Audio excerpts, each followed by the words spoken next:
meeting and written responses.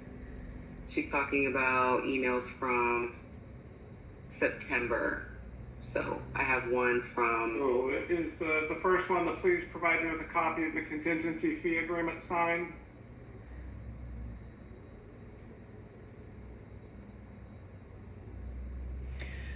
Tammy, is that your first question that you believe hasn't been responded to? Clearly you guys are not answering my questions. Why don't we reschedule this for when you will answer my questions? You're not prepared. Okay, Tammy, I am more than happy to answer any of your questions right now. So I'm not quite sure why you can't respond to me. I'm trying to help. I'm trying to intervene here as best I can. But I'm completely confused why you can't ask the question. Well, the fees and the cost are one of the questions I wanted to go over with you.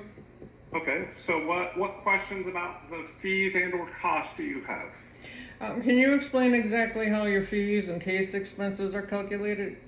Yeah, absolutely. So our fee is based on a contingency basis. So it is 40% of the gross amount recovered. And? That's it for our fees. Okay, so... And then costs are taken out after the fees. So that is all the case costs. So that's case filing costs and case, for depositions and expert costs and trial costs. All of those come out after the 40%. All right. And what about if the defendants pay for all that? How would that affect the settlement? If defendants pay for attorney's costs? Yes, all the fees and costs for the attorney. If they would, then that, the 40% would come out of that. But I've never ever seen of that nor heard of that occurring. Never heard of that occurring? Correct. For a medical malpractice case, I have never heard of that in my life happening. They're not required. That there's very few circumstances in Texas for plaintiffs that you're able to recover attorney's fees. Breach of contract claims is one that there are certain hoops that plaintiffs have to jump through to get attorney's fees covered. But by and large, with personal injury lawsuits, the defendants are never required to cover attorney's fees and costs. All right. Now this case does need to be amended. It doesn't include a second surgery or any of his protected rights. Okay, which protected rights do you believe, what injuries do you believe were not included on the original petition?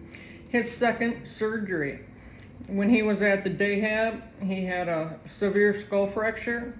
And then when he returned back, because of their lack of care and lack of medical attention, he got a severe staph infection of the brain, and that required a second surgery. He almost died twice. Okay.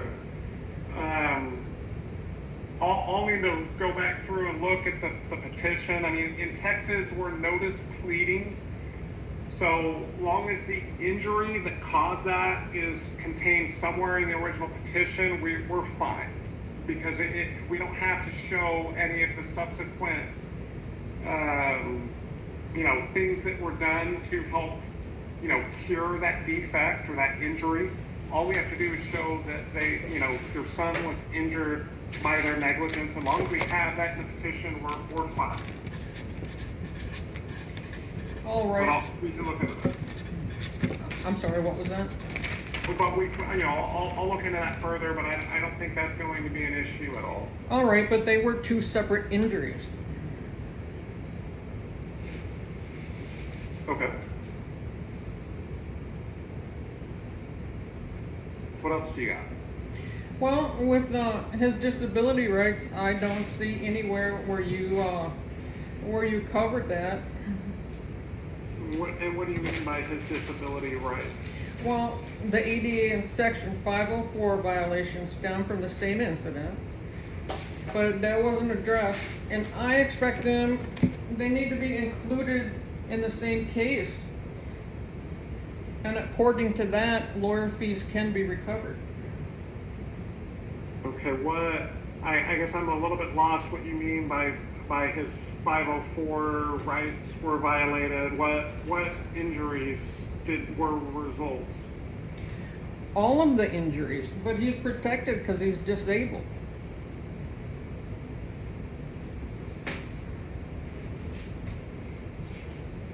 Okay,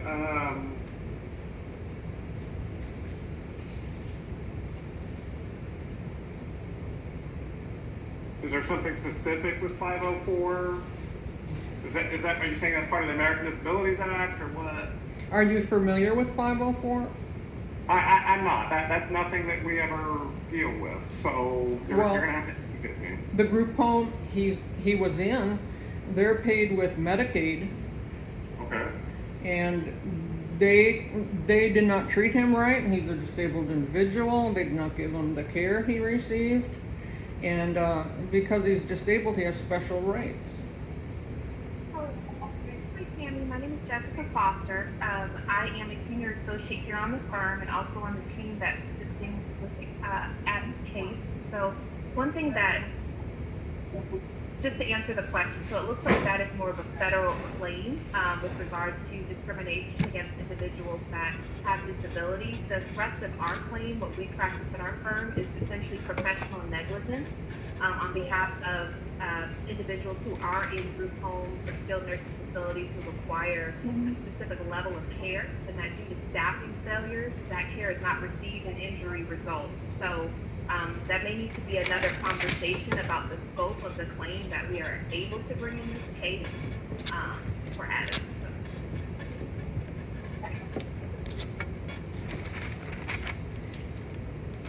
Well, I need you to pursue all the claims. Okay. Well, I'm not sure that there is a claim there that we can pursue.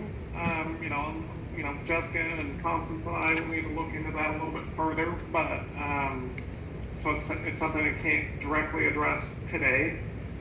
But what other questions do you have? Could you bring in co-counsel that specializes in disability rights? I'm not sure. Like I said, we're going to have to look into that more before I can give you an answer on that. Okay. What other questions do you have? I think that this case needs to be amended, for all these reasons. Okay.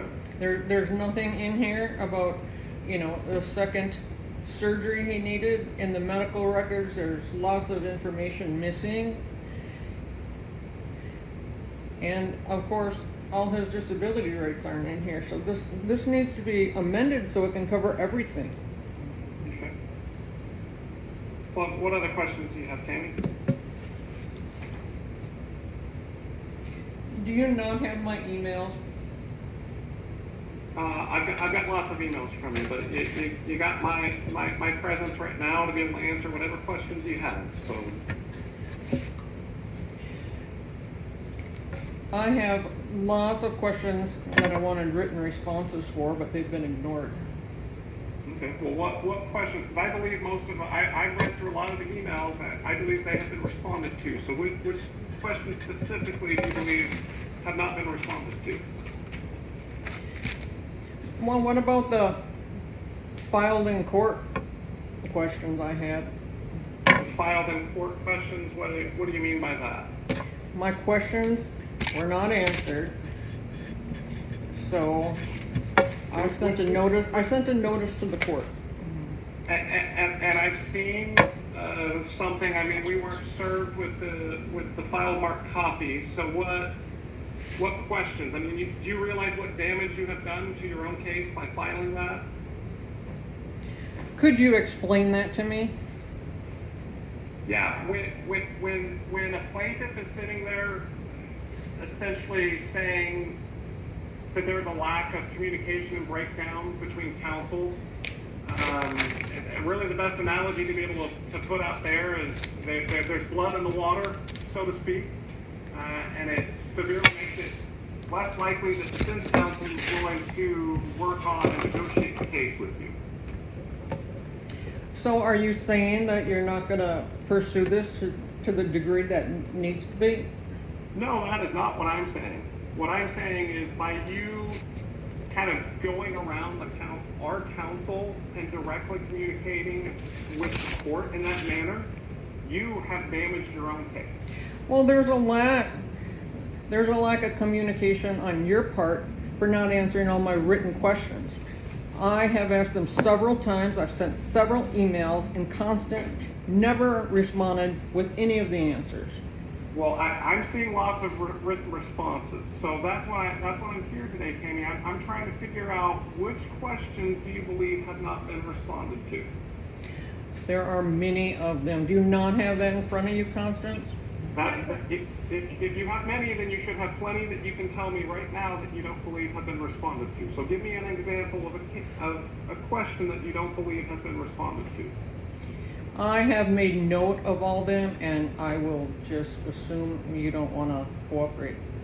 No, you're making an assumption here right now, Tammy. Right now, this is a huge breakdown in communication because I'm trying to get you to ask a question, and you're assuming that I'm not willing to respond because you won't ask me a question.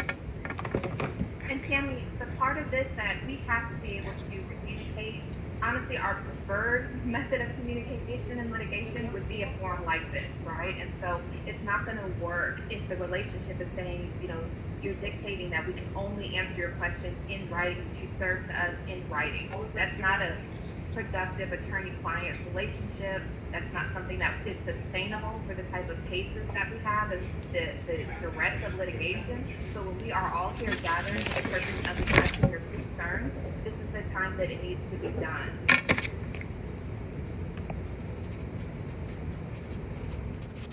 Are you saying you're not going to answer any of my questions in writing? So, Tammy, that's not. We believe we've responded in writing, and I'm going to ask you one more time here. Can you please give me an example of a question that you believe has not been responded to? I guess we're not getting anywhere.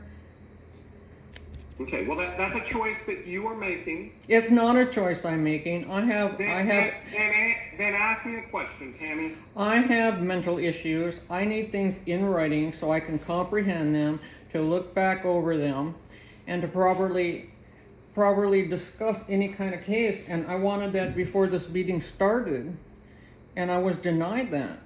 I told Constance I wanted these questions answered before the meeting. Otherwise, what's the point of this meeting? I don't understand the point of this meeting if you can't answer my written questions. I wasn't able to prepare. Okay. Well, I'm sorry you feel this way, Tammy. It seems like we have quite the breakdown in communication here. Since it's my understanding, with Constance, Jessica, let me know if I'm wrong, but I'm trying to ask simple questions. If you don't have them in front of you, Tammy, and you need to read them to me, I'm happy to wait 10 or 15 minutes if it takes you to get that. Is that what you need? You need to be able to read the questions to me? Let's just move on. Okay, well, I think probably moving on right now is, it seems like we need to withdraw from the case because you are not allowing us to do our jobs effectively. I believe you are discriminating against me. Okay, well, I'm not quite sure how I'm discriminating against you. I'm sorry you feel that way. We're trying to do our best to figure out how to help you, how to answer questions, how to effectively represent you. Clearly by you filing something with the court without our even knowledge or consent, the breakdown is clearly quite evident. I believe it's a breakdown on your part. Now, are you threatening to withdraw at this point? I'm not threatening anything. I'm telling you we are going to file a motion to withdraw. I'm assuming, can we mark you as opposed to our motion? Absolutely not. I disagree. But I want you to know, the moment you withdraw, I'll be filing a complaint against everyone involved in this case with the Texas Bar due to your malpractice, and I'll take that up with the court. Okay. I'm trying to answer questions, and you're the one that's refusing to participate. So, He can look up. I really wish, it sounds like you're the one making threats. I'm not that's fine. I'm You're not welcome to making make any threats. threats. I'm not making any threats. You're not cooperating with me. Okay, how am I not cooperating? I sent Constance many emails with questions, and they have not been answered. I asked to Give me a have, specific question that has not been answered, Tammy. Tell him to look up the email. just look up the emails. Well, there again. So, we'll be getting that filed this week. If you have a change of heart and would like to ask questions and participate in this process, happy to do that. Come here, fine. But if you don't feel that we're meeting your needs, then it sounds like you really need to go find another counsel too. Best of luck finding another attorney that would take on these cases. There are not many people take them. So, but have a good evening, and I will need that in writing. If you are planning to withdraw, I will need that in writing. I'll record it. Oh, believe me, we will get it to you in writing because we have to send you a copy. So I we will- do that. You're welcome to show up to court and tell the court how we won't answer questions, and you can tell the court specifically which questions that we didn't answer, and maybe then we can have a discussion on what question. I will file it in court. Perfect. Thank you. Well, thank you for not helping me.